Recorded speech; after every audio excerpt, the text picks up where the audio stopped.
Vous écoutez Fréquence Méditerranée. Il est 19h. Tout le monde en parle. L'émission qui va à la découverte des acteurs locaux du bassin menthonnais. Association artisans, artistes, commerçants. Au micro de Jean-Luc sur Radio Fréquence Méditerranée. 1 heure d'interview pour découvrir la richesse du tissu local. 1 heure d'interview sur la radio de la Riviera française. Radio Fréquence Méditerranée. Et il est 19h et c'est parti. Bonsoir à toutes, bonsoir à tous. Et je suis super content ce soir parce que je reçois deux grands artistes menthonnais. Vous avez vu, je démarre en disant deux grands artistes menthonnais. Je reçois Valéria Douchki. Bonsoir Valéria. Bonsoir Jean-Luc. Valéria Douchki qui est peintre et écrivain, c'est Oui, ça? oui, voilà, tout à alors fait. je les mets dans le bon ordre. Après on vous expliquera un petit peu plus tard pourquoi. Et je reçois bien sûr la star menthonnaise, la star de Facebook, qui ce soir malheureusement n'est pas accompagné de Charles-Édouard. C'est monsieur Bernard Labourreau. Bonsoir à tous. Bonsoir. Oh Bernard, ne fais pas cette voix-là. Mais c'est ma voix. Ah d'accord, mais j'ai cru que tu allais te suicider. Non, non, non, ça va. Alors. Pour l'instant. On est en live Facebook, donc à partir de maintenant, vous pouvez bien sûr nous envoyer des petits commentaires sur Facebook. Ils ont leur téléphone à côté d'eux, ils pourront regarder. Vous pourrez commenter. Et puis si vous avez envie de poser des questions et leur passer un petit bonjour, il suffit de nous téléphoner au 0. Alors écoutez bien, notez. Et puis si vous n'avez pas le temps de noter, vous allez sur le site de la radio, de Radio Fréquence Méditerranée. Et tout en bas, vous avez le numéro de téléphone. C'est le 0 983 905 755. Voilà, et comme ça vous permettra de nous téléphoner, de leur téléphoner. Je disais que j'étais super contente de recevoir ces deux artistes. Valéria, ça va? Tu n'as pas trop le trac? Non du tout, non, c'est une première, c'est vrai, mais j'avoue que bon, ça me fait super plaisir d'être là. Alors, il faut savoir que sur notre radio, tout le monde est décontracté. On m'a parfois fait des petites remarques, dire oh, les interviews, ils sont trop cool, ils sont trop si. En tout cas, c'est ma manière de faire. C'est notre radio, on est comme ça. Les gens qui viennent ici sont reçus avec amitié, avec bonne humeur. Et puis ceux que ça plaît pas, ils coupent, ils passent ailleurs. C'est comme ça que ça se passe. On zappe, on dit. Voilà, en tout cas, moi je suis super content. Valéria, on va d'abord, bien sûr, par galanterie, parler de toi en premier. Oui. Bernard, ça va? Oui, ça va aller. Ça te très bien. vexe pas? Non, pas du tout, je suis galant. D'accord. C'est génial. Bernard qui est toujours accompagné. Vous êtes souvent ensemble, hein? Non, pas trop. Non. Ouais. Non. D'accord. Mais quand on se Commençons retrouve, par, on est heureux quand même de Oui. se retrouver, voilà, de partager. Alors, on va d'abord donc lancer les petits messages habituels. Ceux qui nous regardent sur Facebook et qui nous écoutent sur la radio, partagez sur Facebook, commencez à faire les partages, comme ça tout le monde nous rejoint et tout le monde nous écoute. Et je remercie déjà Fabrice et Pierrot qui sont venus déjà à l'écoute pour nous écouter. Valéria, Oui. tu es une jeune artiste, Oui. c'est ça? Oui, on va dire ça. On va comme dire ça, jeune artiste oui. parce qu'en fin de compte, on ne va pas dire ton âge, hein, mais tu es une jeune artiste dans le sens que ça fait pas si longtemps que ça que tu peins. Voilà, j'ai commencé à peindre. Alors présente-toi. Oui, alors j'ai commencé à peindre, ça fait à peu près un an, un peu plus d'un an, parce qu'au départ, je voulais faire du travail fini, c'est-à-dire que j'écrivais et que je voulais aller jusqu'au bout, faire les illustrations de mes romans, en fait, et je les voyais que par le biais d'une illustration par peinture. Et c'est vrai que j'ai toujours été... D'accord, donc ce qui veut dire que d'abord tu écrivais, d'abord Voilà. tu écris. Oui, Voilà, donc c'est pour ça tout à l'heure quand je t'ai posé la question si tu étais d'abord artiste peintre Oui. ou artiste écrivain. oui, Parce que écrivain c'est des artistes aussi. Donc en Oui. fin de compte tu écris tes livres, tes romans oui. et tu les illustres. Voilà, oui, parce que pour moi, le travail fini, c'est de A jusqu'à Z. Je suis assez perfectionniste dans l'ensemble, donc il me fallait... Et puis en fin de compte, j'ai mordu dedans. En fait, je suis devenue très addict. C'est une drogue dure et à la fois une drogue douce. Parce que Alors addict à quoi? À l'écriture ou à la peinture? à la peinture. D'accord. Voilà. Et je suis partie du principe où ça me libérait beaucoup et en fait, je ne me censure pas. Pour moi, il n'est pas question de me Alors ne censurer. nous dis pas tout d'un coup, parce que là Non. tu es en train de tout vouloir me dévoiler. Oui. Ne te dévoile pas tout d'un coup, on va le dévoiler petit à petit. Oui. Parce que donc je disais, tu es alors écrivain en premier, donc tu as commencé à écrire. Oui. Tu n'as pas encore publié pour X raisons, Voilà. ça on va pas en parler, mais Voilà. donc Mais en tout j'ai cas tu publié écris. certains textes quand Voilà. même, certaines poésies et puis certaines... Voilà. Mais On a pour pu voir l'instant, déjà voilà. par ta page Facebook que voilà, tu as une sensibilité particulière. Oui, D'accord? Oui. Et puis après on va le découvrir aussi par tes peintures. oui, Voilà, donc tu as décidé de peindre pour pouvoir illustrer tes romans, oui. mais tu t'es pas mis à la peinture par hasard. Non, Il y a un certain monsieur qui t'a aidé. J'ai dit une bêtise? C'est pas le monsieur qui est à côté de toi qui t'a un Non, peu pas du poussé? Non, tout. pas Ah du bon? tout. Non, Ah, non, première bêtise de Jean-Luc. Bing, une claque. c'est pas grave. Il n'y a pas de mal. L'erreur est humaine. Non, du tout. En fait, pour moi, j'avais toujours été dans le dessin, mais c'était quelque chose que j'avais mis au repos depuis longtemps. Et puis, je me suis remise comme ça à essayer de goûter un peu. Voilà. Alors, c'est vrai qu'à travers Facebook, j'ai eu des liens aussi d'artistes peintres. Donc, j'ai pu voir un peu leurs œuvres. Et puis, je ne savais pas. Je me cherchais un petit peu parce que dans la peinture, quand on est artiste, il faut savoir avoir une marque. Et moi, ma marque, ça a été Marilyn Monroe. Alors, vous me direz pourquoi Marilyn peut-être parce que c'est mythique. En même temps parce que je pense que c'était une femme qui a été très facilement manipulable, qui était sensuelle, qui était, je dirais, une femme qui dégageait beaucoup. Et c'est quelque chose c'est une personne que j'ai beaucoup aimée dès l'âge de mes 14-15 ans. Et elle ne m'a jamais quittée, en fait. Et je pense que voilà, je la fais vivre dans mes toiles à travers plusieurs choses assez, on va dire, un peu déjantées, mais toujours dans le respect de ce personnage, bien entendu. Mais j'ai assez d'audace aussi pour la mettre dans des situations un peu burlesques. D'accord, oui, j'ai pu voir. Alors, en fin de compte, les Voilà. gens qui ne connaissent pas le style ou les peintures de Valéria, puisque en fin de compte, tu exposes pas encore non plus. Non, c'est D'accord, vrai. mais ça va pas tarder. Ça va pas tarder. On va savoir, sachant que Oui. certainement Castillon va te laisser une petite place, puisque je rappelle que Oui, notre radio est à Castillon, et c'est comme ça qu'on a rencontré Bernard, voilà. sur une exposition qui est en train de se passer sur le village de Castillon. Donc, vous pourrez venir découvrir son œuvre quand vous voulez. Pour ceux qui ne le connaissent pas, bon, déjà, pas mal de gens te connaissent. On va venir à toi dans quelques instants. Donc, Valéria, je disais, tu n'exposes pas encore, mais si vous voulez découvrir ce que Valéria fait, vous allez sur, bien sûr, les réseaux sociaux, sur sa page Facebook. Voilà. Valéria Douchki. Voilà, Douchki, Voilà. oui. Alors, vous me direz pourquoi Valéria Douchki. Voilà, C'est un je nom te dis d'auteur pourquoi, que je Valéria me Douchki. suis... Oui, je me suis choisi ce nom d'auteur parce que depuis un grand nombre d'années, beaucoup de gens pensent qu'avec mon accent, je suis slave, voire même belge. J'allais Alors, poser la question. je fais sourire beaucoup de gens quand je leur annonce que je suis française et surtout bretonne. Alors là, on me dit non, breton, c'est pas du tout l'accent. Alors bon, je suis pas née dans un chou, mais bon, ceci dit, c'est particulier, oui. Oui, parce que je connais des Bretons, mais je n'ai jamais beaucoup entendu cet accent. Oui, Je dis oui, tranquille. oui. Ça va? Tout va bien? Tout va bien. Ok. Oui. Mais alors, oui, tu es une artiste, mais tu es Oui. aussi une femme. Alors Oui. là, on va venir un petit peu sur ta vie privée. Oui, Tu as quelque chose qui tient à cœur, c'est tes enfants. tout à fait. Oui. Voilà, on reviendra tout à l'heure à la partie artiste, mais je voulais Oui. qu'on te connaisse un petit peu mieux. Oui. Tu as, si j'ai bien compris, 3 enfants. Voilà, Pas dit je de me dis qu'il ne suffit pas d'être une artiste, je suis aussi une femme, certes, et une mère. Donc, mes enfants comptent beaucoup pour moi. Et d'ailleurs, je les salue. Mon petit Mathéo, qui a toujours ce côté plaisant d'annoncer toujours Valéria Douchki à tout le monde parce que, quelque part, il aime le côté artistique de sa mère. Il a quel âge? Il va avoir 11 ans le 25 D'accord. février, donc je l'embrasse très fort. Et puis Julie, qui a 23 ans, ma grande fille, ma première d'ailleurs, et Sullivan, qui a 16 ans. Voilà, que je salue aussi. Et puis papa, Alors, maman. C'est génial, puisqu'en plus, tu sais qu'on est là ce soir, on est en live Facebook, donc Oui. l'interview va rester sur la page Facebook de la radio, et vous Oui. pourrez le voir et le revoir, et bien sûr le faire découvrir à ta famille pour ceux qui ne l'ont pas vu. Oui, D'accord. Vous avez peut-être commencé à partager. Non? je ne sais pas. Partager là, ce qui est en train de se passer. Vous avez avec vos téléphones, vous n'avez pas partagé encore? Parce que nous, on l'a fait là déjà. Moi, depuis tout à l'heure, je partage. Ah non, j'ai Donc, vous n'avez le pas fait. téléphone en Alors, main. si de temps en temps, vous avez quelques petites coupures de vidéo, ne vous inquiétez pas, ça continue, tout fonctionne. Si vous voulez écouter tranquillement l'interview, vous allez sur le site de la radio et vous l'écoutez, bien sûr, en direct. Là, vous n'aurez pas la vidéo. Donc, on revient à toi et on va continuer donc cette interview. On ne passe pas de musique ce soir. On va parler que de vous. On passera de la musique à la fin. Pour l'instant, on est sur vous. Je disais, tu as donc ta peinture. J'ai été un petit peu voir ce que tu faisais. Comme je disais tout à l'heure, on peut aller sur la page Facebook pour découvrir. C'est un petit peu atypique. C'est un petit peu, on va dire, déjanté. Oui, Non? c'est ce que je disais tout à l'heure. Oui. Tout à fait. Oui, oui, je me censure pas. Disons qu'il y a des choses que je perçois un peu comme des flashs et tout d'un coup ça m'amuse et je me dis pourquoi pas.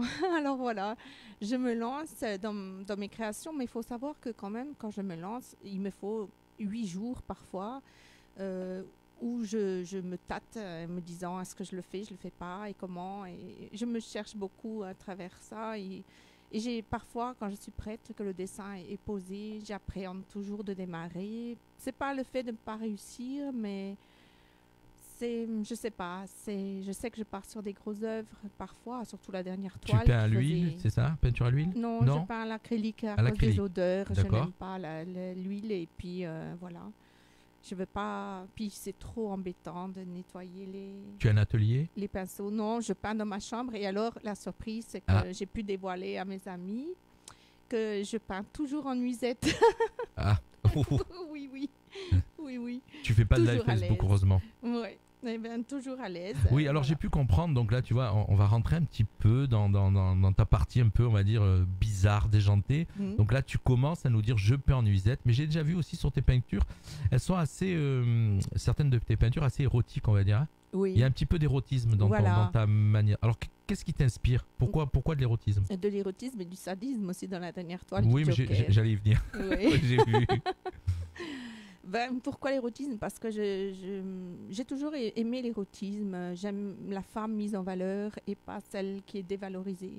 Donc, c'est vrai que je ne vais pas rentrer dans les détails. Mais c'est vrai que là, on ne te voit pas entièrement, mais tu es assez féminine. Hein. On voit quand tu es arrivée, maquillée, après très pomponnée, donc très féminine. Oui. C'est une qualité, hein, attention. Hein. Oui, oui. Ben, j'aime prendre soin de moi, et je crois que voilà. Après, j'ai ce côté. Bon. C'est vrai que j'ai souvent eu des allusions, beaucoup, par les gens, sur ce côté-là, très sexy, féminine. Bon, j'en souris. Mais allusions, c'est-à-dire négatives ou... Non, positives, mais oui. des fois, des allusions aussi dérangeantes. Et il faut se battre un petit peu par rapport à ça. Il faut rester la tête... D'accord. Voilà. C'est parce que, bon, il y a toujours alors, des prédateurs. dans tes peintures, qu'est-ce qui t'inspire? Parce que bon, on parle de ce que tu peins, mais d'où vient l'inspiration en fin de compte? L'inspiration, parfois, en fait, c'est, je sais pas, je pense qu'il y a des choses qui émergent, certaines choses du passé qui émergent et qui ont besoin d'être glissées comme ça dans la toile. Et puis, parfois, ça aussi, bon, les premières toiles que j'ai faites, notamment un nu, c'était pour personnaliser ce roman que j'avais écrit. Donc, voilà, je fais en fonction d'eux. En fait, que ce soit peindre ou écrire, pour moi, c'est un peu comme parler du beau temps et de la pluie. C'est-à-dire que ça vient comme ça, et je cherche pas toujours à savoir comment ça vient. Je me laisse porter, en fait. Voilà. Ouais. Je crois qu'en fait, être artiste, c'est aussi, je dirais... Tu peux donner... je regarde Bernard en même temps, parce que j'ai la vidéo. Bernard qui ne bouge pas, qui boit tes paroles. Tu peux intervenir, Bernard, hein, si tu veux parler de Valéria. Non, je laisse parler. Ouais, la galanterie. Tu peux intervenir. Hein. Je crois que pour moi, en fait, l'art, c'est exprimer sa sensibilité assez étendue en lui apportant un sens à la beauté, en fait, à travers les fantaisies. Moi, j'ai toujours été une femme fantaisiste et créative. Et donc, pour moi, quand je peins, je ne lutte pas, je me décharge, en fait, pour y trouver de la sérénité, de l'apaisement. Et en même temps, j'aime, à travers ce rôle de reconstruction de ma personne, y mettre de la fantaisie et puis de l'audace. Je suis, je pense, aujourd'hui, avec un certain côté, j'aime la provocation. Voilà. Je vais être honnête, j'aime beaucoup la provocation, des choses qui se démarquent peut-être des autres artistes, parce qu'il faut pouvoir se démarquer. Artiste, ce n'est pas seulement il faut avoir son style. Il faut avoir son style, comme Bernard, d'ailleurs, on va en parler tout à l'heure. Il a un style assez particulier. Oui. Mais voilà, c'est ce qui fait son style, et c'est pour ça qu'il est connu. En plus, il a de la chance, parce que Bernard, lui, il a son style de peinture, il a son écriture, mais il a une muse à poils longs et qui fait que ça l'aide à être connu un peu plus. N'est-ce pas, Bernard? Je vais lui donner un petit bonjour en passant. Charles-Édouard, je suis là. Voilà, il t'écoute. Oui. Bon, en tout cas, si t'écoutes pas, il pourra te revoir après. Tu le sais, tu pourras lui remettre la vidéo plus tard. Comme ça, tu lui diras, est-ce que papa était... C'est papa ou... Non, c'est pas mon papa. Je suis pas ton copain. C'est mon ami. Ton ami. Donc, tu pourras lui poser la question si tu étais bien. Oui, ça c'est pas gagné. Donc Valéria, tu disais tout à l'heure que en fin de compte, je t'ai demandé qu'est-ce qui t'inspirait, mais tu nous as dit en début d'interview que c'était surtout Marilyn Monroe. Oui. Donc dans toutes tes peintures, c'est Marilyn Monroe ou... Quasiment. Par exemple, la peinture que tu parlais tout à l'heure un peu sexy, sadique, c'est le Joker. Oui. Est-ce que c'est Marilyn Monroe qui est sous le masque? Oui, bon, c'est vrai qu'on voit pas avec les cheveux, c'est un peu... je suis partie à partir d'une photo d'elle, mais bon, après, voilà, mais ça restait là. Alors, j'avais oublié de mettre le grain de beauté que j'ai rajouté, parce que c'est ce qui fait son truc. Mais voilà, alors après, c'est vrai que moi, dans mon rôle de peintre, je suis portraitiste. J'ai du mal à toujours à dire ce mot. Et c'est-à-dire que j'aime, lorsque je peins l'expression des visages, par exemple, je ne me cherche pas seulement de la réalité, mais de mon état d'esprit, de la sensibilité personnelle. Et je pense que mes œuvres sont tournées aussi, comme je disais, vers le cinéma. Parce que dernièrement, j'avais associé Marilyn Monroe avec Louis de Funès, ce qui était donc peu probable qu'à l'époque, ils aient pu... mais bon, je les ai mis ensemble. Oui, c'est vraiment deux opposés. Oui, c'est deux opposés, voilà. Oui, c'est deux opposés. Et là, c'est vrai que j'ai fait aussi, avec plaisir, j'ai peint deux avocats du barreau, un au barreau de Marseille, l'autre au barreau de Paris, que je salue d'ailleurs. Et puis Et est-ce qu'ils ont posé ou tu l'as fait sur une photo? J'ai fait à partir d'une photo. D'accord. Voilà. À leur insu en plus, la vilaine. Mais et ils te connaissent? Tu les connais? Oui. D'accord. Oui, je connais. Donc non, c'était une façon à moi de me dire bon, c'est quand même deux grandes personnalités, deux grandes figures quand même, et il faut pas se rater. Et en fait, je me suis surprise à moi-même de me dire waouh, j'ai fait vraiment un beau travail. Donc j'étais super heureuse et c'est là que je me suis mesurée dans ce qui faisait en fait mon rôle aujourd'hui dans le portrait, et je me débrouille pas mal et je suis assez heureuse, flattée même. Ben, ça me fait plaisir. Voilà. Mais en tout cas, moi j'ai vu ce que tu fais, je trouve ça sympa. Je dirais, bon, moi je préfère des peintures comme ça, qu'il y a des fois des gens qui exposent. Je vais pas critiquer, mais bon, c'est du n'importe quoi quand tu vois des taches sur des tableaux blancs ou de quoi que ce soit, et puis ça se vend des millions d'euros. J'ai du mal à comprendre. Enfin, mais bon, l'art, ça s'appelle l'art. L'art, oui. Voilà, j'ai du mal à après, comprendre. chacun son art. Je crois que tout ce qu'on peut dégager avec le pinceau sur la toile, de toute façon, c'est nos émotions. Et après, moi, je n'irai pas juger ou critiquer. Non, on critique pas. Voilà, chacun a sa sensibilité. Voilà. Mais moi, c'est vrai que j'aime le portrait. C'est quelque chose. Alors bon, je fais des paysages parfois parce que c'est des fonds de toile. Mais par exemple, si je reprends les deux cas de ces deux avocats du barreau, l'un est beaucoup plus ténébreux que l'autre, et je me suis ajustée à eux, c'est-à-dire que le fond de toile qui était de l'abstrait, il fallait que je trouve par rapport à leur identité. Donc j'ai cherché, en fait, il fallait que ça se mesure très bien. L'autre est beaucoup plus sobre et il fallait que je donne quelque chose de plus léger, de moins vif. Donc ça a été un bonheur pour moi de les faire. Et voilà. J'aime bien la manière dont j'aime bien la manière dont on parle, on sent que tu es passionné. Oui, et puis en même temps, c'est parce que si j'ai voulu les faire, c'est parce qu'en même temps aussi, je dois avouer que depuis que je suis artiste peintre, j'attire beaucoup les avocats, je ne sais pas pourquoi. Mais c'est vrai, je profite de faire un petit coucou à José, qui est sur Paris, qui est avocat aussi. Voilà, tu pourras lui partager sur sa page l'interview. Voilà, oui. Et en fait, oui, c'est vrai, ils aiment l'art, et voilà. Et ça me fait grandir. J'ai l'impression que l'art aujourd'hui me fait grandir. Alors, donc tu as déjà beaucoup d'œuvres, on va dire entre guillemets en stock, j'aime pas ce mot, mais je veux dire, tu as beaucoup d'œuvres de prêtes. Voilà. Donc tu es prête à exposer. Oui, d'accord. Oui, je me sens prête à exposer. Est-ce qu'on lance un appel qui veut, voilà. On sait que, est-ce que tu vas peut-être prendre la place derrière Bernard sur Castillon ou pas? Est-ce que c'est prévu? On en a un peu discuté avec la Monsieur personne. Le maire? Oui, le maire m'avait dit que de toute façon, il acceptait tout artiste, que pour lui, l'art, ça reste l'art. Maintenant, sur Castillon, je ne veux pas choquer non plus avec ma toile du Joker. Mais écoute, moi, je la trouve qu'elle choque pas. Mais écoute, tu sais, c'est toujours pareil. On aime ou on n'aime pas. Voilà, exactement. Voilà, oui. Donc les gens vont venir voir, ça leur plaît pas, ils tournent, ils partent. L'endroit où on va exposer ne fait pas 500 mètres carrés. Donc ils ont le temps de regarder et de quitter l'endroit si ça leur convient pas. Voilà. En tout cas, moi j'espère que tu vas le faire. Oui. J'espère que tu vas exposer. Oui. Faudra que tu pousses un petit peu le Bernard. Et puis j'aime beaucoup l'autre toile que j'ai faite aussi de Marilyn avec James Bond. J'ai pas vu ça. Oui. C'est pas encore très osé en fait, parce que bon, c'est la mort dans la vie, puisque James Bond est squelette. Alors voilà, dans son cercueil avec Marilyn qui est très coquine, en tenue de soubrette. Donc c'est très toujours osé. Voilà. Oui. Ton côté un peu mystique avec un squelette, voilà. on va dire, et le côté sexy avec Marilyn en soubrette. Voilà, tu mélanges toujours les deux. Hein, voilà, c'est ça. oui. Et avec je dis pas de bêtises. Tout autre personnage. Oui. Voilà. Bon, bah écoute, on te connaît un petit peu mieux. Tu es contente d'être venue à la radio ce soir. Très voilà, contente. on rappelle qu'on t'a rencontré lors du vernissage de Bernard Laboureau qui expose en ce moment à Castillon. Oui. On va arriver à lui dans quelques instants et Oui. c'est là qu'on s'est rencontrés, où on t'a proposé cette interview. Et sache que tu es la bienvenue à la radio et tu peux venir quand tu veux et comme tu veux. Moi, ce que je voudrais dire par rapport à Bernard, c'est que je l'appelle mon parrain parce que quelque part, sans lui, je n'aurais pas mis le pied à l'étrier. De la notamment peinture. Non, de tout l'ensemble, de connaître d'autres artistes grâce à lui. Parce que j'aime beaucoup aller à ces soirées after work et notamment, ça m'a fait connaître du monde et voilà, et ça me fait sortir un peu de ma solitude aussi. Mais voilà, pour moi... Alors, quand tu as connu Bernard, tu peignais, tu écrivais déjà ou pas? J'écrivais déjà. En fait, j'ai rencontré Bernard grâce à deux personnes que je salue, Denise et puis Béatrice, que j'ai rencontrées au Centre des impôts.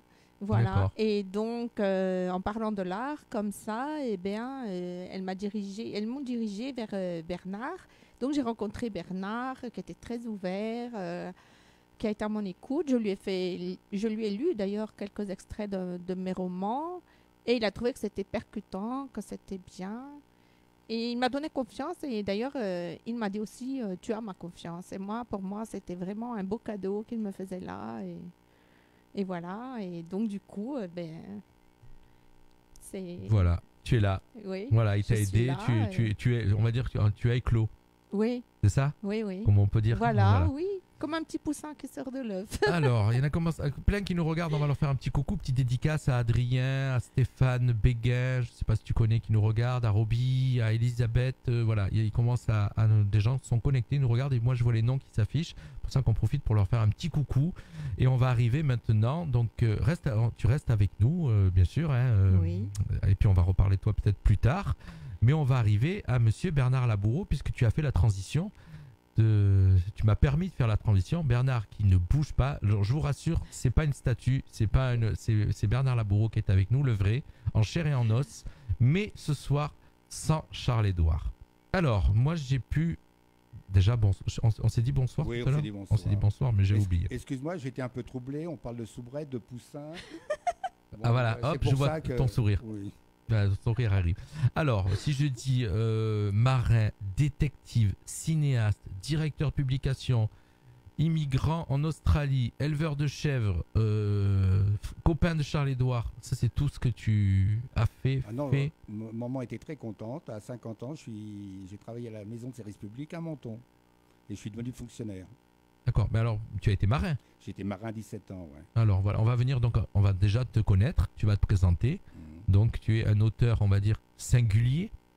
Pourquoi singulier? Je ne sais pas si singulier. Personnellement, moi je ne me pose pas tant de questions. C'est-à-dire que j'écris des choses que je ressens.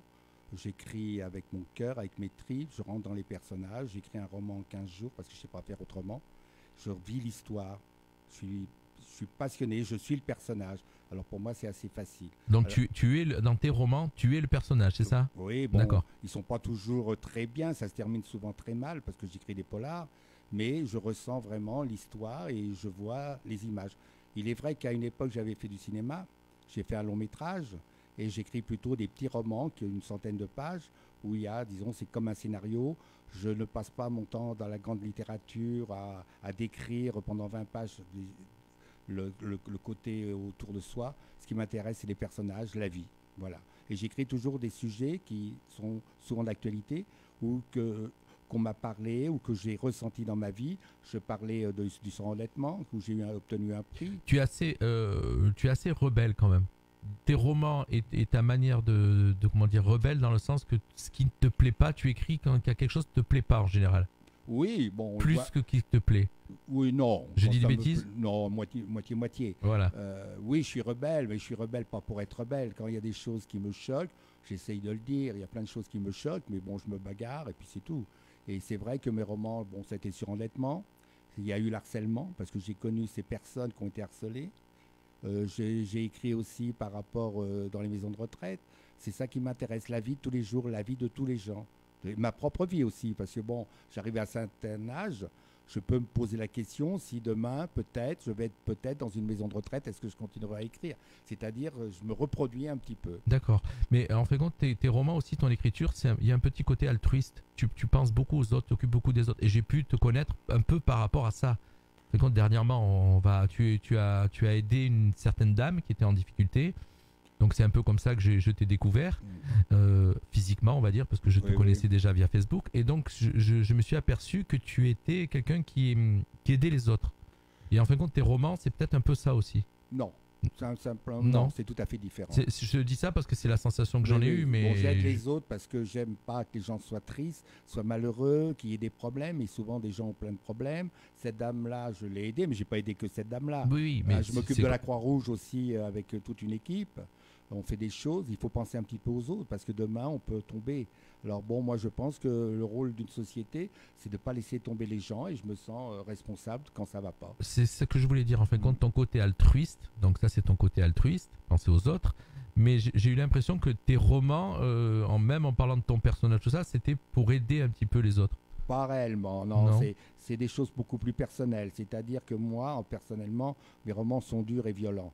Parce que j'ai une forme de violence que j'ai eue toute ma vie par rapport à mon passé, par rapport à ma vie. Bon, j'étais à 17 ans marin, migrant, c'était très difficile, il fallait quand même se bagarrer, j'ai fait de la boxe ici et là. J'ai une forme de violence qui passe par les livres, heureusement. Mais non. C'est ça? Oui. Oui, je dis maintenant, parce que heureusement que tu boxes plus, ça va? Non, ça va, mais tranquille. Enfin, je tiens le coup encore. Tu as été alors aussi détective. Oui. Donc un métier que tu as fait. Oui, pas très longtemps, mais ça me... Bon, disons, ce qui se passe, c'est que, bon... On parle d'abord un petit peu de ton passé. Ouais. Voilà. J'ai l'impression d'avoir plusieurs vies. Bon... C'est ce que ça m'a donné l'impression en lisant un peu ta bio. Oui, c'est-à-dire que j'ai l'impression d'avoir déjà vécu 100 ans, parce qu'à un moment éleveur de chèvres, un moment marin, un moment migrant...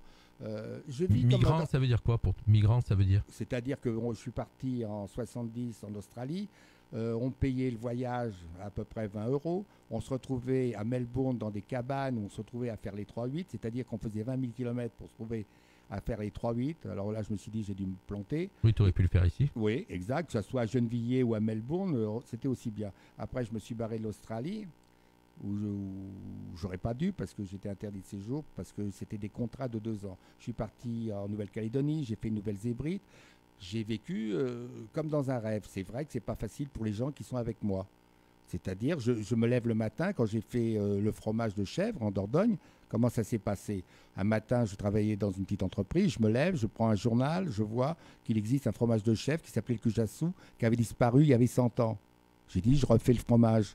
Et j'ai refait le fromage. Je savais même pas traire une chèvre. Hein. D'accord. Je savais même pas la différence, si, un petit peu quand même, mais sans plus. Et j'ai recréé le fromage de chèvre, le Cujassou, pendant 9 ans. Et pour le cinéma, c'était pareil. J'ai fait des courts-métrages et un jour, j'ai dit, je vais faire un long-métrage. Alors, tu as fait des courts-métrages à quel endroit? Tu étais à Paris? En Dordogne, à côté de Périgueux. D'accord. Et tu es venu, mais c'est venu d'un coup? Je veux dire, c'est pas quelque chose qui venait que tu étais jeune et Pas du tout, pas du tout. J'écrivais des petites histoires déjà dans des petits journaux et quelqu'un m'a dit, oh, on va en faire un film.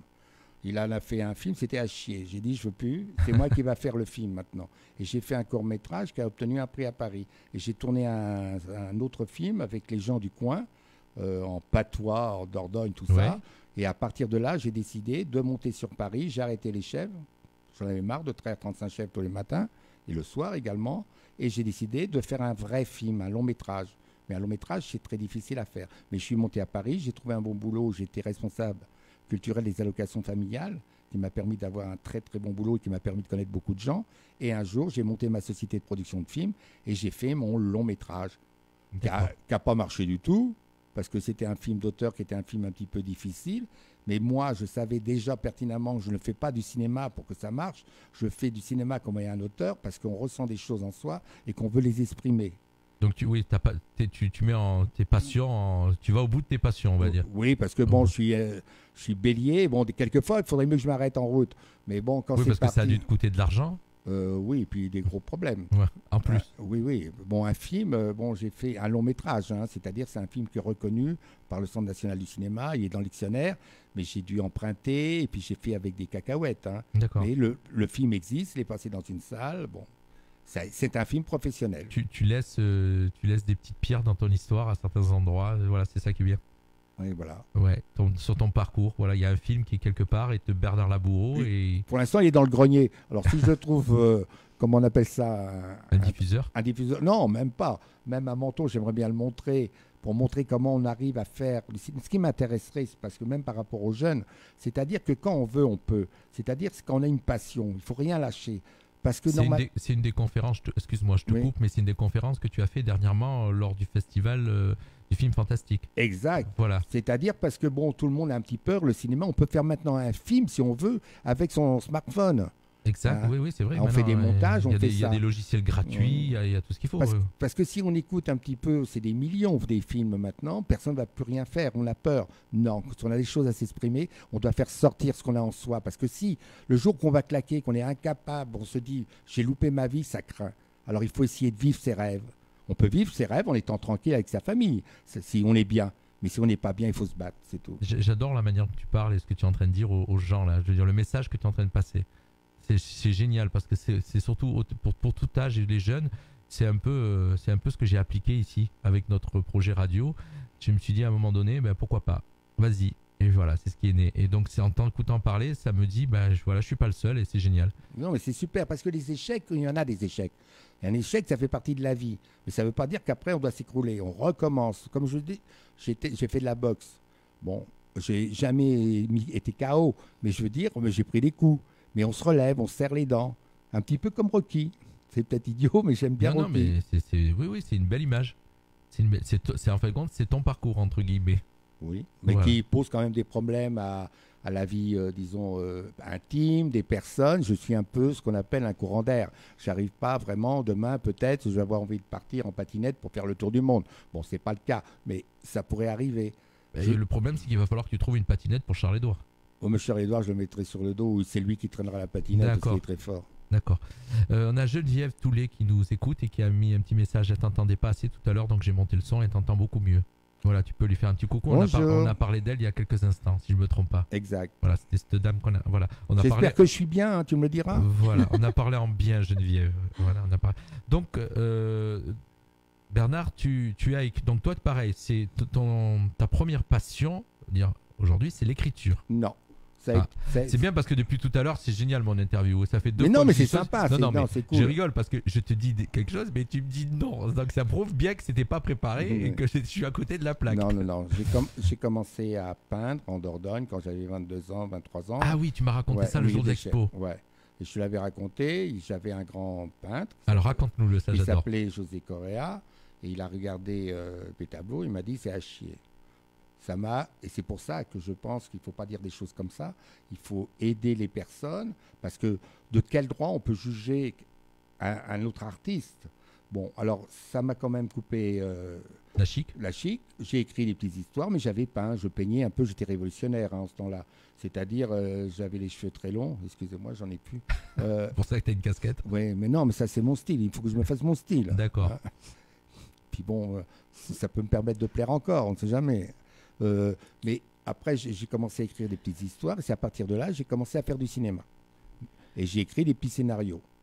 Et c'est Alors, comme- apparemment, ton cinéma, j'ai un message qui arrive et qui me dit Bernard est trop modéré. Son film a été à l'époque le coup de cœur de Patrick Boisvert d'Arvor. C'est vrai, oui. Voilà, tu l'as pas dit. Bah, je sais pas. Eh ben, faut le C'est un dire. coup de cœur. Tu vois, hein. il y a quelqu'un, c'est Geneviève qui me met le message et qui m'arrive sous les yeux. Donc c'est pour ça que je me permets de le dire. D'accord. Donc voilà, alors une personne t'a dit que tes peintures étaient à chier, mais bon, toi, pour l'instant, ça t'a un peu. Oui, j'ai arrêté. Voilà, J'ai mais arrêté. ça t'a arrêté combien d'années? Bah, ça m'a arrêté peut-être Bon moment 40 ans. Ah, quand même. Ouais. Ah, quand Alors même. ça s'est passé comme ça. Après, bon, je suis monté sur Paris, je me suis mis dans le cinéma, j'ai monté ma société de production, j'ai fait 2 courts-métrages, dont un qui a obtenu un prix, puis un autre, le long-métrage, qui est parti. Puis après, bon, j'ai perdu mon poste, mais j'écrivais plus. Et je suis venu à Menton, et où pendant 2 ans, j'en ai bavé, parce qu'à 50 ans, pour trouver du boulot. Et après, j'ai eu la chance et j'ai travaillé à la Maison de service public, ce qui m'a permis aussi de m'intégrer au Mentonais. Et je les salue ce soir, parce qu'ils m'ont beaucoup aidé, on a fait des échanges. Et comme je n'étais pas un réel fonctionnaire, après avoir fait les chefs, je n'allais pas emmerder les gens quand ils venaient voir pour les papiers. Je ne faisais pas de faux papiers, il faut l'avouer. Mais j'ai essayé de les aider, trouver des solutions, et on a quand même bien travaillé. Ils me le rendent bien, parce qu'ils me saluent toujours après, depuis 5 ans, avoir arrêté. Puis après, bon, la peinture est revenue d'une certaine façon. Même le bouquin, j'avais pas envie d'écrire. C'est une personne qui s'appelle Myriam van den Linden, hein, qui un jour, j'écris une histoire. J'avais écrit un synopsis. À la mairie de Paris où j'ai travaillé, il y avait un monsieur avec une petite moustache, là, il bouffait des batnas, tout ça. Il était bizarre. Et j'avais écrit un tout petit synopsis de 4-5 pages, et je lui montre ça. Mais des années après, c'était en 2007-2008, et j'avais écrit ça en 1994. Elle me dit, c'est marrant. Je lui dis, ah bon? On me dit, on dirait de l'humour belge, parce qu'elle est belge. Et puis, elle me dit, tu devrais écrire. Et à partir de là, je suis devenu le tueur en série. Je suis devenu Robert Vincent, et mon bouquin a bien marché. Mon bouquin, j'en ai vendu beaucoup à Menton. Je pense qu'à cette époque, c'était normal parce que je faisais les cartes d'identité. Ils savaient que c'était plus ou moins obligé de m'acheter un bouquin pour avoir leur pièce d'identité. Bon, mais après, j'ai continué. J'ai écrit un autre bouquin qui s'appelait Qui a tué Lucky sur le surendettement, qui a eu le prix. Le prix Maurice Bouvier, ouais. Un roman policier de 2012. Ouais. Alors au départ, j'avais monté ma maison d'édition, mais à cette époque-là, j'étais vraiment un peu harcelé par le RSI, qui ne comprenait rien parce que je travaillais quand même toujours à la mairie de Menton, qui demandait des choses. Et le jour que j'ai eu ce qu'on appelle le prix, j'ai eu un éditeur qui s'appelle Monsieur Jacques Nain, qui m'a aidé. Et maintenant, j'envoie mon manuscrit et comme ça. La peinture, après, elle est revenue un peu par hasard. J'ai eu une période après que j'ai quitté la maison de service public, je savais plus quoi foutre. Et une copine m'a dit, Bernard, il faudrait peut-être faire de la peinture. Je dis, ça va pas. Alors, elle m'a acheté la gouache, tout ça, et j'ai peint. Hop. Et je suis parti sur le marché où je vendais mes livres. Et à partir de là, les gens m'ont acheté. Et puis, il y a un monsieur qui s'appelle Stéphane Manfredi, qui travaille à la mairie de Beausoleil, qui me dit, oh, c'est pas mal. Et je fais une exposition à Beausoleil. À Beausoleil, il me fallait 15 tableaux. Je peins des paysages, mais je m'étais planté. J'avais peint Sainte-Agnès et j'avais mis des aigles, mais c'est des aigles américains, c'est des vrais aigles français. Bon, enfin. Après, j'avais peint ce qu'on appelle un chien. Mais un drôle de chien de laboratoire, il me faisait peur. Je me suis relevé la nuit, j'ai pris une règle, j'ai fait des barreaux. J'ai vendu tout ça là-bas. Le maire, M. Spinelli, m'a donné la médaille, m'a tout payé, tout ça. Et après, je me suis dit, qu'est-ce que je fais? Et je me suis souvenu que j'aimais beaucoup Brel. Brel, c'était un peu particulier parce que Brel, qu'est-ce qui s'est passé? Tu as travaillé pour lui, c'est ça? C'est pas pour lui, pour la famille Brel. La famille. À Anderlecht, qui avait une entreprise de cartonnage. Après, je retrouve un petit peu, il fait un film qui s'appelle Mon oncle Benjamin, et Mon oncle Benjamin se tourne là où j'étais élevé, à côté de Vézelay. Après, je vais aux Marquises, il est là. C'est incroyable, je te coupe, mais je pense que même 1 heure d'interview, ça va être trop court pour raconter ta vie. Vous voulez que j'arrête, non? Hein? Non, non, vas-y, tu peux y aller. Non, au contraire, je suis en train d'écouter ce que tu racontes, et je me dis, je vais d'ailleurs pas beaucoup te couper, parce que sinon on va pas y arriver, mais c'est impressionnant. Bon, alors après, qu'est-ce que je fais? J'apprends qu'il y a une place qui s'appelle Jacques Brel à Roquebrune. J'apprends aussi qu'il avait écrit des chansons ici, que son bateau était au port. Et je me dis, je vais travailler sur Jacques Brel. Et j'ai pris contact avec Madame France Brel, la fille, et j'ai demandé si je pouvais prendre des textes. Et j'ai décidé de prendre 20 chansons et de les illustrer. Je ne fais pas des portraits de Brel. J'illustre simplement la chanson. Et tu as fait une interprétation personnelle. Alors les gens, ils aiment ou ils n'aiment pas, mais en même temps, ils retrouvent le texte qui est intéressant parce que c'est Brel qui est important, c'est pas moi. Ils peuvent critiquer, ça je m'en fous. C'est ma façon de ressentir les choses. Et là, je mettais Brel derrière et on entendait tout ça. Il y avait un univers. Et j'ai fait une exposition à l'Orangerie. Ça s'est très bien passé. J'ai eu beaucoup de monde. Et après, j'ai fait Johnny.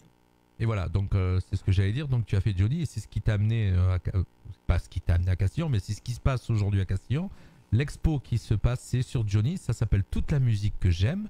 Et donc tu as mis en peinture, à ta manière, les textes des chansons de Johnny. Exact. Certains textes, oui. Voilà. Des chansons peu connues, d'autres plus connues. Et grâce aussi, il faut reconnaître aussi à Facebook. À Facebook, ça m'a permis aussi de vendre pas mal de tableaux, de vendre des livres. Et je dis bonjour à tous mes copains, surtout mes copines, parce que je préfère les copines. Mes copines de Facebook qui me suivent, qui suivent Charles-Édouard et qui sont des gens très importants pour moi parce que chacun donne un peu de soi, me font confiance, je leur fais confiance. Je ne les connais pas tous, c'est dommage, parce que j'en ai beaucoup d'amis et je les embrasse ce soir. Oui, parce que sur Facebook, c'est vrai qu'on a des contacts et on a des amis. Donc on a des gens qu'on ne connaît pas vraiment, mais qui nous suivent. Comme sur la radio, par exemple, il y a des gens qui nous suivent qu'on ne connaît pas vraiment, mais voilà, ils font partie de notre vie et c'est bien parce que, en fin de compte, de chance qu'on a aujourd'hui, c'est les réseaux sociaux. Grâce aux réseaux sociaux, tu as appris, on va dire, on te connaît un peu mieux. Exact. Et ça m'a permis aussi quelquefois, on dit Facebook, c'est n'importe quoi et c'est là. Bien sûr, ça peut être n'importe quoi. Il y a des choses difficiles et dures. Mais c'est aussi un moyen, il y a beaucoup de solitude, d'avoir quand tous les matins, j'écris pas moi, Charles-Édouard écrit un petit mot, tout ça, il a beaucoup de réponses. D'abord, il a plus de réponses que moi. Hein, il y a 200 ou 250 j'aime. Alors, pour ceux qui ne connaissent pas, il faut dire qui est Charles-Édouard. Alors, bon, comment il est venu, Charles-Édouard? Charles-Édouard, toujours avec la même dame. Un jour, on était à la maison et elle me dit, tiens, regarde, il y a ma fille qui voulait prendre ce chien. Je dis, ouais, donc écoutez bien ceux qui veulent connaître l'histoire de Charles-Édouard. Ouais, la vraie histoire. La vraie histoire. Alors, je dis, ouais, pourquoi? Mais elle n'en veut plus maintenant. Mais elle a commandé, tu le veux, toi? Je dis, non, je ne veux pas, je veux pas de chien. J'ai eu les chefs, j'ai eu tout ça, j'en peux plus, moi. Elle me dit, ouais, et toi? Je lui dis, non, toi, tu fais de l'hypnose, avec tes formations, tu ne pourras pas. Et on le regarde. Bon, on avait peut-être bu un peu de rosé. Oh, il était mignon. Qu'est-ce qu'il avait, la tronche qu'il avait? Je dis, il avait 2 mois. Oui, on dit, on le prend en garde alternée. On se met à se marrer. Je lui dis, comment tu l'appelles? Elle me dit, Édouard. Moi, Charles, c'était mon deuxième prénom. Il s'appelle Charles-Édouard.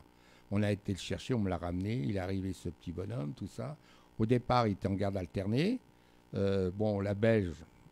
Bon, on a pris un autre, j'ai gardé mon Charles-Édouard, ce qui a été une très bonne chose. Et il m'a beaucoup aidé moralement, il a toujours été présent. Bon, c'est vrai qu'il est un peu insolent, il a commencé à écrire.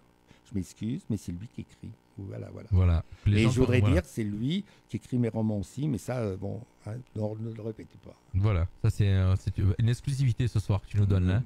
C'est-à-dire que Charles-Édouard écrit. Oui, et ce qui est très bien, c'est-à-dire que au bout d'un moment, beaucoup de personnes sont venues parler avec Charles-Édouard, pas parler avec moi. Et c'est ça qui est assez surprenant. Ils parlent à Charles-Édouard et Charles-Édouard leur répond. Et il y a un lien d'amitié. Il y a même une dame avec son mari, des gens charmants, qui sont venus de Belgique pour présenter Billy. Billy, la fiancée peut-être future de Charles-Édouard. Mais elle est un peu trop petite. Mais je lui cherche. Ah, j'en profite que je suis à la radio. Merci Jean-Luc. Je recherche une jolie chienne dans les 2-3 ans pour Charles-Édouard. De quelle race? Quelle race, on s'en fout. Il m'a dit, j'en ai marre d'être seul. D'accord.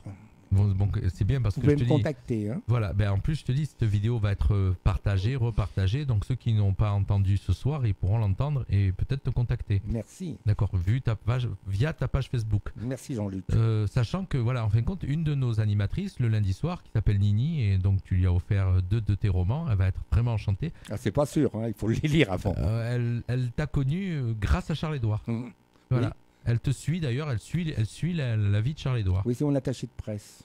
C'est ton attaché de presse? Exact. D'accord, je pensais que c'était toi qui étais le sien. Non, mais bon, ouais, chacun son tour. Hein. D'accord. Charles-Édouard, ouais. C'est dommage qu'il n'est pas là ce soir. Mais il n'a pas été invité. Hein. Mais moi, tous ceux qui sont tes amis sont invités. Madame Valéria, vous l'auriez accepté, Charles-Édouard? Dans ma Porsche, oui. Sachant que Valéria aussi, on peut en parler de suite. Oui. Elle a un animal atypique qui t'accompagne. Oui. T'amuses, toi, qui m'a beaucoup aidé dans ma reconstruction. C'est un perroquet. Voilà, un gris du Gabon. Et franchement, c'est mon petit homme à plumes. Je suis très content. Il aurait pu venir aussi. Nous, tu sais, dans notre radio, tout le monde peut venir. J'aurais eu peur qu'il mange les micros quand même. Ouais, peut-être, tu as raison. Donc, est-ce que tu peux nous donner un petit peu ta discographie, l'ensemble des livres que tu as écrits, dans l'ordre? Ah, pour moi? Oui. La Bucati rouge. Ça, je ne l'ai pas dans mon Non, parce que c'est le premier que j'ai fait. C'était un scénario de film que je devais faire, que je n'ai pas fait. J'ai sorti le bouquin. Après, j'ai eu du sang à la une. Donc ça, c'est les mémoires de serial killer français Robert Vincent, employé modèle chez Lalandis Père et Fils. Ouais. Oh, c'est une histoire difficile. Hein. C'est très dur comme histoire. Il faudra que tu me redonnes que tu me renvoies par mail tous ces synopsis, tous ces textes, et que je puisse les mettre sur la page de la radio. Je fasse un article rien que pour toi. Mais Jean-Luc, ils avaient peur parce que je me trimballais, parce que c'était un petit monsieur avec sa petite moustache qui venait avec son petit cartable et son petit rasoir. Et il a été place du Cap, hop, un retraité en moins. Et à partir de là, les gens qui me voyaient avec ma sacoche, Il se posait Oui. des questions. D'accord. Donc, oh oui, c'est vrai que c'est inquiétant. Tu es inquiétant là. Là, du dans coup, cet j'ai espace. peur pour le retour parce Oui, qu'il est oui. venu avec moi. Hein. Bon, ben déjà, moi, je sais qu'il est venu avec toi, donc voilà. Après, tu as écrit aussi, donc on disait tout à l'heure, Qui a tué Lucky? Oui, un drame du surendettement. Voilà, avec, c'est pas mal. Tu cites une maison de crédit. Oui, Sorenco. Voilà, Qui est- on a compris ce que ça veut Mais dire. qui est une filiale aussi, il faut jamais. Toutes les petites boîtes qui sont comme ça, Sorenco, les autres, sont des filiales des grandes banques. Hein, c'est-à-dire, c'est des malins. Bon, Je suppose que ça t'a dû t'attirer des problèmes, ça. Ouais, Non? bon. Non, Ouais, le- non, si, oui, si, j'ai eu des problèmes, mais ça a été quand même. Après, j'ai écrit celui-là que j'aime beaucoup, Monsieur Albert, l'histoire d'un ancien légionnaire Oui. qui vit à Villefranche et qui, un jour, qui est tout seul, qui a quitté sa femme, qu'il avait rencontré les chasseurs français, et qu'un soir, téléphone, allô papy, oui, c'est qui? C'est ta petite fille Sarah. Je dis pas bien. Et la petite fille, qui a 20 ans, future avocate, vient. Et ça va être la relation entre le grand-père et la petite fille. Et la petite fille, elle est un peu curieuse. Elle va essayer de trouver le passé de son grand-père. Elle n'aurait pas dû, d'après moi. Mais tu sais ce que tu es en train de faire là, du coup, je suis en train de t'écouter et je me dis, mais pourquoi tes romans, tu les mettrais pas en bande son? Ah, je connais quelqu'un qui va sauter en l'air. Pourquoi tu les mettrais pas en bande son? Parce que là, tu viens de le faire. Écoute, ça serait une super idée pour les passer à la radio. Si tu te sentais de les mettre en bande son. C'est-à-dire que les dire. Parce que je trouve personnellement que tu as une très très bonne manière de dire le roman, de le lire. Mais parce que c'est mon histoire, d'une certaine façon. Mais c'est pour comme- ça, mais écoute, j'avais l'impression que c'était un petit bout de pièce de théâtre. Là. Bon, merci. Ouais, non, je sais pas, qu'est-ce que tu en penses, Valéria? Oui, c'est vrai, il y a Je- une voix qui Alors moi, porte, j'ai par habitude à la radio de ne pas passer la pommade. C'est-à-dire que je dis tout, peut-être que ça me joue des tours, mais je dis toujours ce que je pense, en bien ou en mal. Voilà, on m'aime ou on m'aime pas. Mais en tout cas, moi, ce que je viens de t'entendre faire, de suite, ça m'a dit, ça, je le passerai bien à la radio. c'est Donc percutant. on en reparlera. Oui, bien sûr, avec plaisir. On en reparlera tranquillement en antenne. Et puis tu as écrit aussi La phase de boucle de Charles-Édouard. Oui, c'est-à-dire que quand Charles-Édouard a commencé à écrire, il y a eu plein de gens qui sont venus le voir. Et après, j'en ai parlé à mon éditeur. Il m'a dit, il n'y croyait pas beaucoup. Il me disait, ouais, non, ça va pas passer. Et ce qui est intéressant, c'est quand il raconte sa vie, il y a aussi les commentaires des personnes de Facebook qui lui répondent. Et c'est ce bouquin c'est lui qui vend le plus. Hein. C'est celui que tu vends le plus? Ah ouais. Il paye ses croquettes, mon cher. Grâce à ça, c'est ton, non, best-seller, on va dire. Ouais, non, le sien. Parce que avec Pardon, ça, excuse-moi. il y a les droits d'auteur, il faut que je lui paye les croquettes, il demande pas mal de choses, c'est pas évident, mais enfin. Donc, en fin de compte, oui, donc sur Facebook, il est suivi, hein, parce que j'ai vu Oui, que bien. quand tu mets un texte de Charles-Édouard, il y a toujours 150, 200, Oui. 200 likes. Hein. Ouais, je sais. C'est incroyable. Et moi, moins. Et Je encore, sais. ouais, toi, ben écoute, chacun son truc. Hein. Mais en même temps, je mets des petites poésies que j'écris, je vais faire un recueil, j'écris des petites histoires le matin, tout ça. Bon, c'est un peu. C'est un peu noir parfois. Ouais, Et tu un n'as peu pas au fait lieu. encore de vidéos qu'on peut mettre sur YouTube de Charles-Édouard? Si, j'en ai plein. Ouais. On est en train d'essayer de créer ce qu'on Une chaîne appelle. YouTube? Ouais, Ben, c'est facile à faire. ouais. J'ai un petit jeune qui s'occupe Voilà. de ça. Et ça, On va mettre plein de vidéos parce que j'en ai au moins 50, 80. carrément. Ouais, bon, des fois ça. Et tes courts-métrages aussi, peut-être, pourquoi pas? Non, mais Non. non, c'est le passé de cinéma. C'est le passé. Ouais, Le c'est cinéma, voilà, t'as tourné la page. Ouais, là, Bon, en tout cas, tu fais partie encore, maintenant, tu fais partie du festival du film fantastique qui se déroule à Menton et qui est proposé par un de tes amis. Oui, mais j'en fais pas partie. Je lui donne un petit coup de main Voilà, quand il a besoin quand je de dis moi. tu fais un peu partie, tu es là. Ouais, quand il a besoin de moi, oui, parce que c'est un ami. Voilà. Alors, il n'y a pas de problème. S'il m'appelle, Fabrice je viens. Ceccherini, pour le Oui. nommer. Qui fait pas mal de choses pour Menton. Voilà, qui est très actif. Oui, Hein, c'est ça. oui. Et d'ailleurs, qui t'a permis d'arriver sur Castillon. Exact. C'est via Fabrice. Oui. Sauf que je connais aussi Olivier depuis très très longtemps parce qu'on travaillait juste à côté. Oui, exact. Mm. Parce que c'est la maison qui touchait là où tu te. Non, il y a un Oui. chinois entre les deux. Oui, un chinois. Il y a un chinois entre les deux. Oui, oui. Écoute, moi je suis super content de tout ce que tu me racontes, mais j'aurais plein de questions à te poser encore, hein, parce que bon, tes livres, on va pas rentrer dans tous les livres, parce que sinon on passe 3 heures Oui, d'émission. oui. On va revenir sur Valéria. Oui. Charles, j'allais te dire Ça y est, Charles-Édouard, tu vois, Charles-Édouard. ça y est, je suis perturbé. Bernard, est-ce Oui. que tu voulais nous rajouter quelque chose sur ta vie, parce qu'il y a tellement de choses sur ta vie. Non, simplement comme j'ai expliqué tout à l'heure, et je le répète, on n'a qu'une vie, il faut essayer de la vivre pleinement. pas écouter trop les autres et puis aller jusqu'au bout, parce qu'il ne faut rien regretter. Bon, comme je disais, il y a peut-être des personnes qui sont très heureux, tranquilles. Et comme disait un petit peu Jacques Brel, et c'est peut-être le côté que j'aime beaucoup, on a beaucoup de problèmes, les hommes, avec certains hommes avec les dames, parce que les dames, ils recherchent ce qu'on appelle un nid, être tranquille. Et l'homme, et c'est pas moi qui le dis, c'est Jacques Brel qui l'a dit, il a toujours envie de regarder ce qu'il y a derrière la montagne. Et moi, je suis toujours encore curieux de voir ce qui peut arriver, tout ça. Bon, j'ai travaillé aussi, tu le sais, on a rénové des écoles à Madagascar aussi. J'ai vu ton parcours. J'ai vu ton parcours. C'est pour ça que je te dis, quand je lis ton parcours, je me demande, je dis pas ton âge, mais j'ai l'impression que tu as 100 ans. J'ai pas loin de 100 ans, ça se voit pas, mesdames. Il a eu plusieurs vies, c'est vrai. Alors, il y a Geneviève qui continue à commenter. Geneviève t'écoute ce soir. Hein. Elle continue à commenter. Bonne idée pour les bandes-son de ses livres. Il a une manière de raconter inimitable. Bernard participe au Salon du Livre de Monaco les 2 et 3 mars prochains. Voilà, pourquoi tu ne nous le dis pas? Bon, je vais la mettre attachée de presse. Heureusement qu'elle est là. Tu vois, elle nous envoie les messages et elle me prévient de ce qui va se faire. Geneviève. C'est ma correctrice aussi. Elle m'a beaucoup aidé avec une autre dame qui s'appelle Odile Passarella. Les 2 derniers, on a travaillé ensemble. Alors, est-ce que tu écris à l'ancienne avec un stylo ou à l'ordinateur? Non, j'ai appris quand j'étais marin. Appris à te servir d'un ordinateur? Ouais, je tape très vite. Très vite. Avec les 10 doigts. Oh, et souvent, je sais pas, il y a un moment, il y a des scènes, j'écris ça en 5 minutes. Parce que je suis dans l'histoire, dans l'action. Alors, tu disais tout à l'heure, quand on discutait hors antenne, que tu écris un livre, tu peux écrire un livre dans une nuit. Non, je n'ai pas dit ça. T'as pas dit ça? Non. Jean-Luc, il va te pousser un nez comme Pinocchio. En 15 jours. Oui, tout à l'heure, tu l'as dit, hein, mais tu m'as semblé que tu disais que tu t'arrêtais pas. Tu pouvais écrire... Oui, mais comme la peinture, quand je fais ma peinture, quand je fais 25 tableaux, j'en fais 3 par semaine. Ils font 80 sur 90. Bon, t'as vu, je t'ai un peu trop vanté quand même. Voilà, il ne faut pas déconner. Je rajoute du roman au roman. Non. Mais je mets 15 jours. Mais après, c'est pas que ça. C'est-à-dire, comme j'écris d'instinct, c'est-à-dire, je rentre dans le personnage, je tape.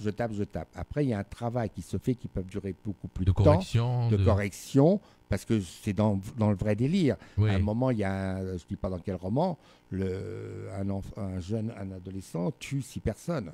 Oui. J'ai écrit ça en 5 minutes. Ouais, et puis après, c'est quand même peut-être un peu trop gore et tu Non, mais, tu laisses mais je laisse parce que c'est d'instinct. C'est quand on fait une action, on va pas regarder, tiens, il est 19h51, tout ça. Moi, je suis dans le rythme. D'accord. Et à ce moment-là, tu es sous quelle emprise? Normalement. Du rosé ou du... Non. Non, je rigole. Non, je te chambre. Non, mais oui, des fois, ça peut arriver. Hein. Moi, j'ai rien caché. Hein. Bon, mais c'est surtout par rapport à la musique. Je mets du hard rock. D'accord. Que je connais rien du tout, mais c'est une forme de violence. La violence. Et j'écris par rapport à j'entends cette musique, et là je peux écrire mais des trucs. Le problème qu'il y a avec moi, je sais pas ce que j'écris. Mais dans ta peinture, quand j'ai pu voir ta peinture ici sur l'exposition de Castillon, c'est un peu ce que j'ai ressenti. J'ai trouvé que, pour moi, hein, attention, je dis bien, c'est comme ça que je vois, c'est assez violent quand même. Oui, c'est parce qu'il y a une violence. Même les chansons de Johnny, tu les peins, mais les couleurs, comment ça s'appelle, la manière de peindre. On va pas dire que c'est soft. Non. C'est ma manière de voir les choses. Mais non, mais c'est parce que j'ai ça en moi, c'est tout. Voilà. Simplement, j'ai appris à la maîtriser. Je la maîtrisais beaucoup moins quand j'étais plus jeune. Et bon, maintenant, ça veut pas dire que maintenant, il faut marcher sur les pieds. Mais je veux dire, la violence, je la contrôle un peu plus.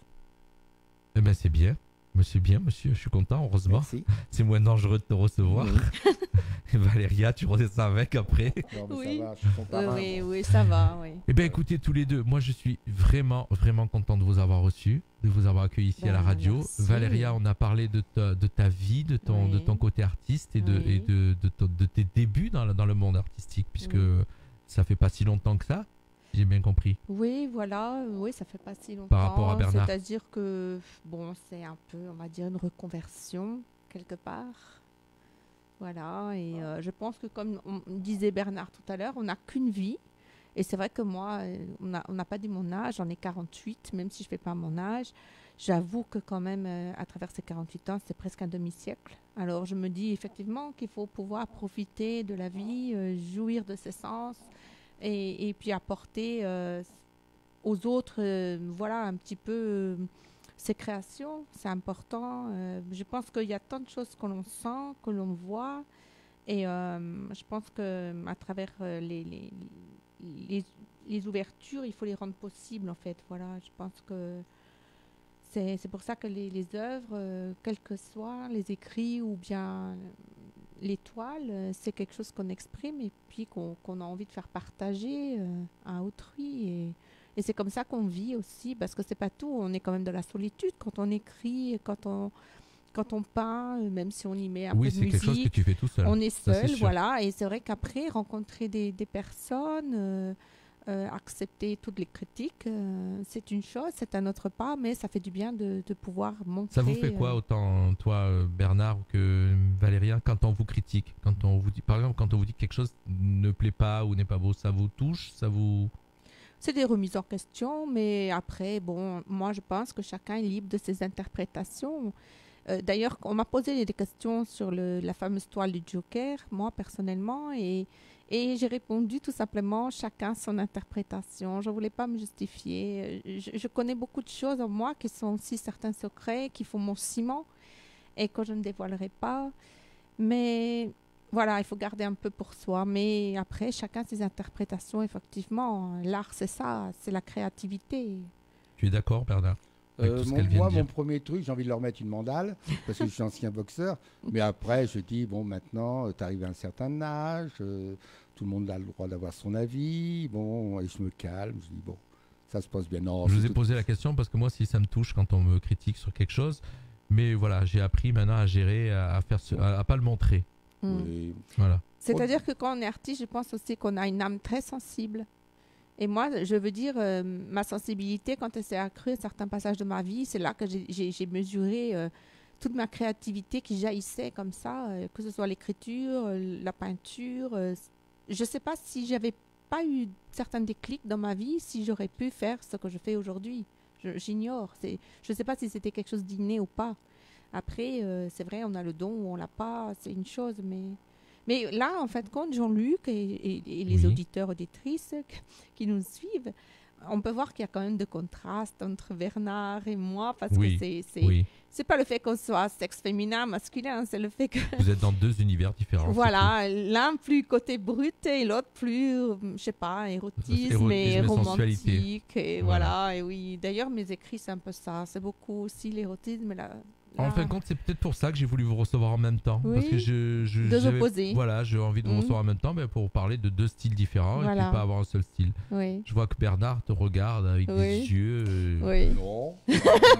Non. Non, mais amical, Bernard. Ah oui, Amical, oui, amical, oui, amical, oui, amical. amical, bien En tout sûr. cas, voilà. Écoutez, est-ce que vous pensiez qu'on allait parler 57 minutes, presque 58 minutes sans s'arrêter? Bah, c'est trop vite passé. Ça Hein. passe vite, J'y hein. resterai bien encore. Voilà.